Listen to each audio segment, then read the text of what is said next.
Hi, I'm Mike Holly, and today I'm going to talk about how to prepare your own book production schedule.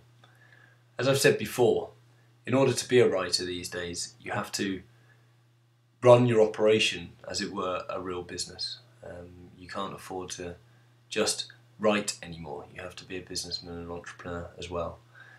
One part of that is creating product and creating as many books as possible. So one way that I like to do to ensure that I can be as productive as possible is a book production schedule. And today I'm going to show you how to do that. Okay, this is my book production schedule. I've used Excel for the purpose. I think it's the best fit for, and most people probably will have Excel. Quickly along the top you can see the date by week, and down the left hand side the book, rough approximate size, and the name if you know it. And then in this column, this is where it starts getting interesting. So this is the writing process that I follow, kind of broken down by each stage really. Each stage indicating, really the end of each stage indicating a milestone that I'm going to try and set a deadline for. That's the whole point of this book production schedule. So this is my writing process. You may have it slightly different, but I like to plan things out first quite thoroughly. So I start with a high level plan, plotting, that type of thing. I then go into the story beats, which really is a chapter by chapter breakdown at quite a detailed level, explaining exactly what the characters are doing, exactly where and how, and there's quite a lot of information that goes into that. Then I plough on with the first draft, and then the second draft, which is basically just me on my own. At that point I send it out to my gang of beta readers who read it through, have write down any notes, etc., and then I speak to them all individually and get the feedback. Then that goes into preparing my third draft. At that point I then send it out to a professional editor who looks over it, reviews it, gives me feedback. That then goes into the final draft, which is basically me bringing everything together and reading through it a number of times and making sure once and for all that I'm quite happy with it. I also, at some point during the process, need to have a cover design, and I also need to write the blurb and have that edited.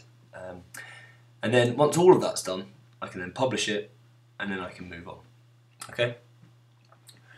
Now what I do is basically standard project planning. Is the weeks are along the top, and I just mark down how many weeks it will take me to do each thing, in which weeks I'm going to do it, and then I just schedule it.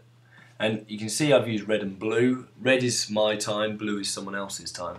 So that's quite good. You can see that I have a week here where I can really start thinking about either some of this other stuff to do with this book later on. I can move forward if I need to, or I can start plotting and planning the second book in the series, or whatever other projects I have going on. So that's good to have 3 weeks in there. I also, look, you can see the cover design and the blurb I've got going on at the same time as when the book's with the professional editor. That's, that's making good use of the time, making sure that there's no bottlenecks. You can be as efficient as possible that way.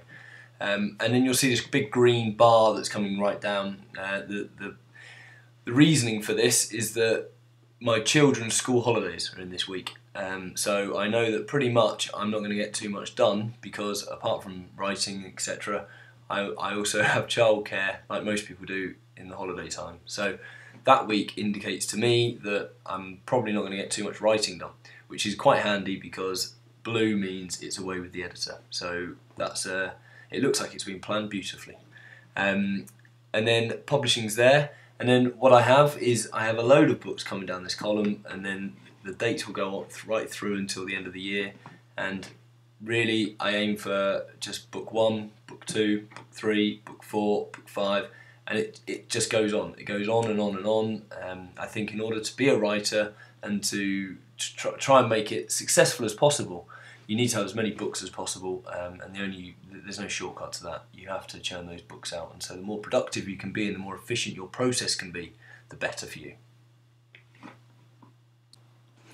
Okay, so that's it. That's my book production schedule. Thank you for watching. Until next time.